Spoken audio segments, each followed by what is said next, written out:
Hello everyone, my name is Yogesh. तो आज हम पढ़ेंगे the 5 laws of library science.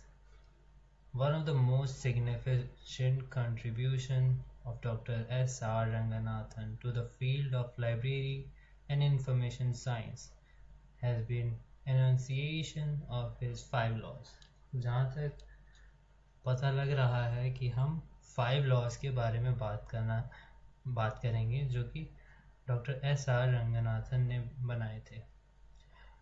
जिसका पहला फर्स्ट लॉ है बुक्स आर फॉर यूज, और सेकंड लॉ है every reader his her book. Third law है every book its reader. Fourth law है save the time of the reader. Fifth law जो कि है हमारा library is a growing organism.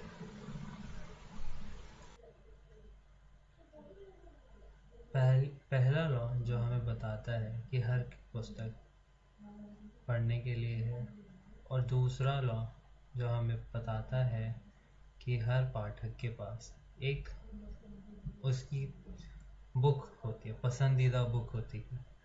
और third law का मतलब ये होता है एवरी बुक इट्स रीडर, मतलब कि हर बुक का एक पाठक है। और से फोर्थ लॉ का मतलब है save the time of the reader, मतलब हमें पाठक का समय बचाना है। ऐसे ही हमें फिफ्थ लॉ हमें बताता है कि लाइब्रेरी एक ग्रोइंग ऑर्गेनिज्म है, जैसे कि वो हमेशा बस बढ़ता रहता है, जैसे उसमें किताबें आती रहती हैं तो वो बढ़ती रहती हैं। तो अब हम हर लॉ को अच्छे से पढ़ेंगे। Book are for use. इस अगर हम पुराने मेडिवल टाइम के बारे में पढ़ेंगे तो उसमें हमें ये दिखता है कि पहले मेडिवल टाइम में हर किताब चेन से बंधी रहती थी, कुछ इस तरीके से। हर किताब अपने शेल्फ से कुछ ऐसे ब्रास चेन से बंधी रहती थी, हर एक बुक। और वो एक ही लोकेशन पे बंधी रहती थी, और वो ज़्यादातर लोग पढ़ भी नहीं पाते थे। जो कि अगर हम देखा जाए तो बुक आर फॉर यूज़ उसमें सेटिस्फाई नहीं होता अगर हम एक किताब को हम एक जगह बांध के रख दें। और लाइब्रेरी लोकेशन का भी इसमें बहुत महत्व रोल है। जैसे कि हम देखेंगे कि अगर एक स्टेट के कॉर्नर में अगर है, या फिर एक यूनिवर्सिटी के कॉर्नर में अगर है, तो उसमें हम सारे जो यूज़र्स हैं वो पाठक जो हैं वो पढ़ने नहीं जा पाएंगे। और अगर हम एक लाइब्रेरी को यूनिवर्सिटी या फिर स्टेट के अगर बिल्कुल बीच में स्थित करेंगे तो वो उसमें हर तरीके के यूज़र्स आएंगे। यानी अगर वो नॉर्थ में रहते हैं या साउथ में, ईस्ट में या वेस्ट में, जहाँ पर भी वो रहते हैं, वो उसे लाइब्रेरी को यूज़ करने आएंगे। फर्स्ट लॉ में लाइब्रेरी बिल्डिंग एंड फर्नीचर का भी एक बहुत महत्व रोल है। जैसे कि हम पढ़ सकते हैं कि जैसे अगर रैक्स जो होते हैं जिनके अंदर किताबें रखी जाती हैं, अगर वो एक हाइट से ज़्यादा हों तो फिर कोई यूज़र उसे नहीं ले पाएगा पढ़ने के लिए। तो उसके लिए भी हमें रैक को बहुत ध्यान से यानी एक साइज़ से के अकॉर्डिंग रखना पड़ता है।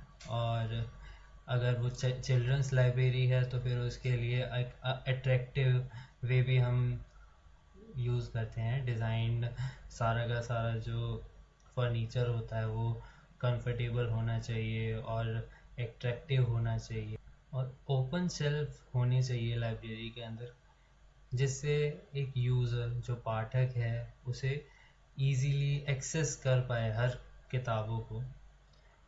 और स्टाफ की बात जहाँ तक की जाए, the library staff should possess qualification. जहाँ तक इससे पता लग रहा है कि एक लाइब्रेरी में एक जो स्टाफ होते हैं वो क्वालिफाइड होनी चाहिए। अगर वो क्वालिफाइड नहीं होंगे तो फिर वो किताबें इतनी स्पीड से नहीं दे पाएंगे जो यूज़र है उसे।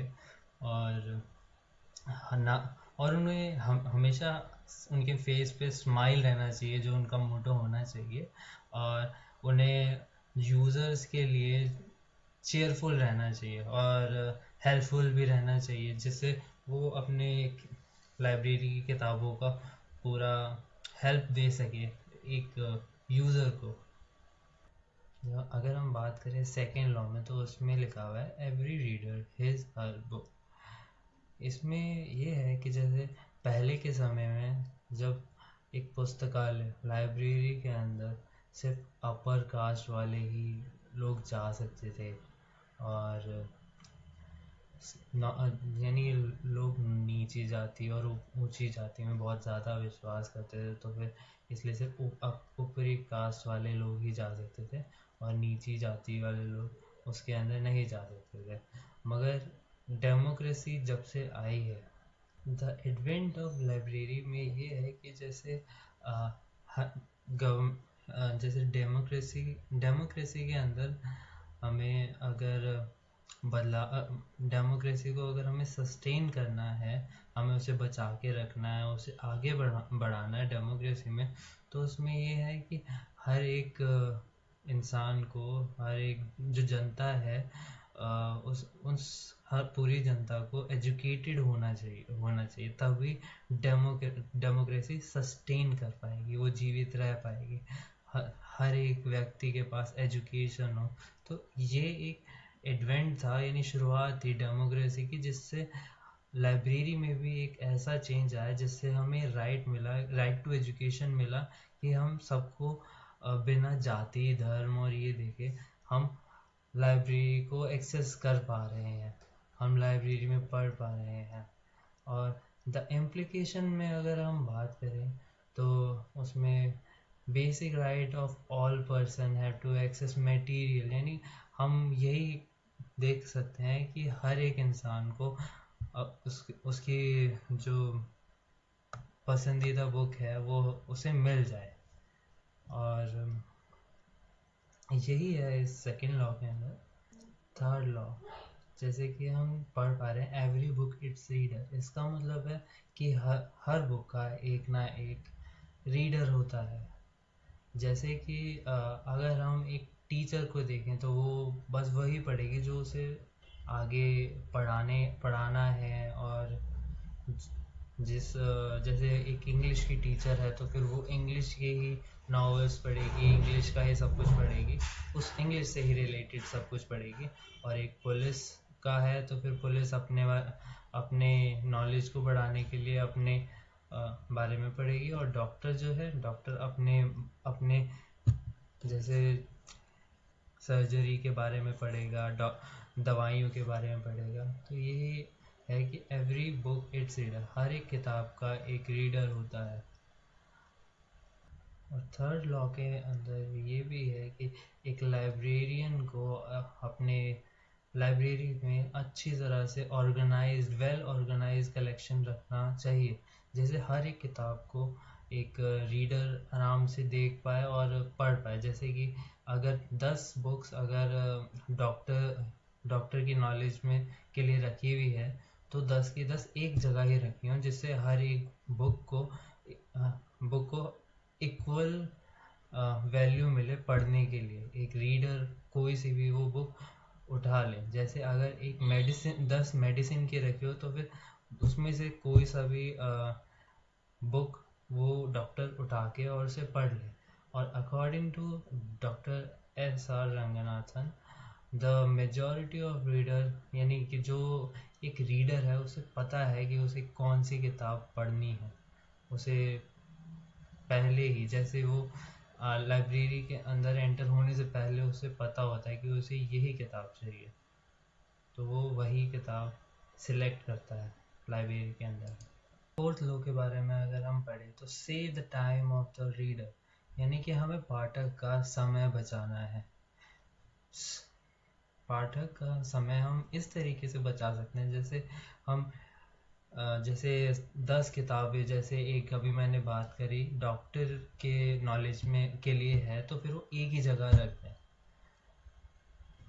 और जैसे कि अगर एक यूज़र आए लाइब्रेरी के अंदर, हमें उसका समय इस तरीके से भी बचा सकते हैं कि हम उसे जैसे हमने अगर सही तरीके से ऑर्गेनाइज कर रखी है, वेल ऑर्गेनाइज्ड है अगर हमारी लाइब्रेरी, तो हम उसका टाइम बचा सकते हैं कि आपकी किताब इस जगह रखी हुई है। कैटलॉग्स इसीलिए काम में आती हैं, उसमें सारी की सारी डिटेल्स लिखी होती है कि वो किताब किस जगह रखी है, किस शेल्फ में रखी होती है।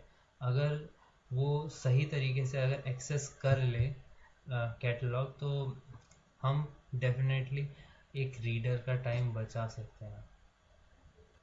और save the time of user में हम एक चीज़ और कह सकते हैं, अगर जो स्टाफ है अगर वो वेल एजुकेटेड है इस फील्ड में, तो वो बहुत अच्छी तरह से अपनी लाइब्रेरी को क्लासिफाइड करके रखेगा, उसमें हर सब्जेक्ट्स वाइज सारी किताबें अरेंज रखेगा, और कैटलॉग में अच्छी तरह से वो डिटेल्स और हर बुक को अच्छी तरह से सब्जेक्ट वाइज लगा सकता है। और अगर वो स्टाफ अगर वेल एजुकेटेड ना हो, तो फिर वो थोड़ी सी प्रॉब्लम आ सकती है उन किताबों को। हम उस रीडर को हम थोड़ा सा करवाना पड़ सकता है, अगर उसके पास उतनी नॉलेज ना नहीं हो तो स्टाफ के। Save the time of the reader में अगर हम पहले के टाइम में देखा जाए, तो हम किताबों को एक के बाद एक इशू करते थे। अगर एक यूज़र को अगर एक बुक चाहिए, तो हम वन बाय वन उसे इशू करते थे। मगर अ, आज के ज़माने में RFID टैग्स किताबों पे लगे होते हैं, बार कोड्स होते हैं, तो हम उसे स्कैन करके इजीली हम उसे इशू कर सकते हैं। जैसे कि अगर 10 बुक्स भी अगर एक साथ अगर हम उस टेबल पे रख दें, तो वो ऑटोमेटिकली सारी की सारी स्कैन हो जाएंगी और वो डायरेक्टली इशू हो जाएगी। और अगर रिटर्न करने भी आएगा, तो फिर वो सारी बुक्स लगभग 5 सेकंड के अंदर ऑटोमेटिकली रिसीव्ड भी हो जाएंगी। तो RFID टैग ने एक बहुत अच्छा रेवोल्यूशन लाया है लाइब्रेरी के अंदर, टाइम उसने काफ़ी बचाया है। अगर हम फिफ्थ लॉ की बात करें, library is a growing organism, तो एक लाइब्रेरी को हम दो तरीके से बढ़ते हुए देख सकते हैं। एक तो है ग्रोइंग चाइल्ड की तरह, और एक है एडल्ट चाइल्ड की तरह। ग्रोइंग चाइल्ड में जैसे हम फिजिकल डायमेंशन हम देख सकते हैं कि वो बढ़ रही है, और एडल्ट में हम सिर्फ ये देख सकते हैं कि उसके सेल्स बढ़ रहे हैं, रिप्लेस हो रहे हैं सेल्स।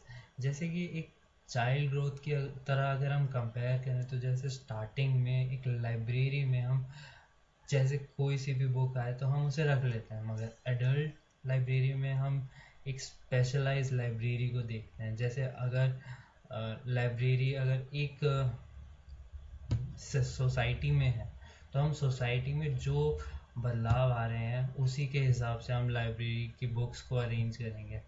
और क्योंकि हम फुली यूटिलाइज करना चाहते हैं उन बुक स्टॉक की बात अगर हम करें, तो फिर हम देख सकते हैं कि एक ग्रोइंग लाइब्रेरी में उसमें बुक्स बढ़ेंगी और periodicals बढ़ेंगे, सीरियल्स बढ़ेंगे, अलग अलग तरीके से किताबों का एक्सपेंशन होगा उसमें। हम रूम का साइज़ भी देख सकते हैं, कैबिनेट साइज़ भी हम बढ़ते हुए देख सकते हैं, कैटलॉग्स भी उसमें बहुत सारे बढ़ेंगे। हम अलग अलग तरीके से उसका विस्तार होते हुए देख सकते हैं एक ग्रोइंग लाइब्रेरी को। जैसे कि हमने बात करी ग्रोइंग एडल्ट की, तो फिर हम देख सकते हैं कि उसमें किताबें बहुत अलग अलग तरीके से बढ़ेंगी।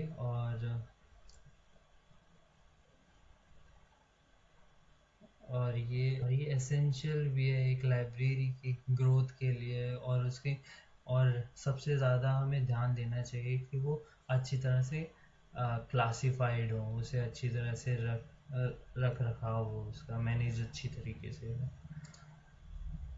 तो Thanks for watching this. Hope you like it.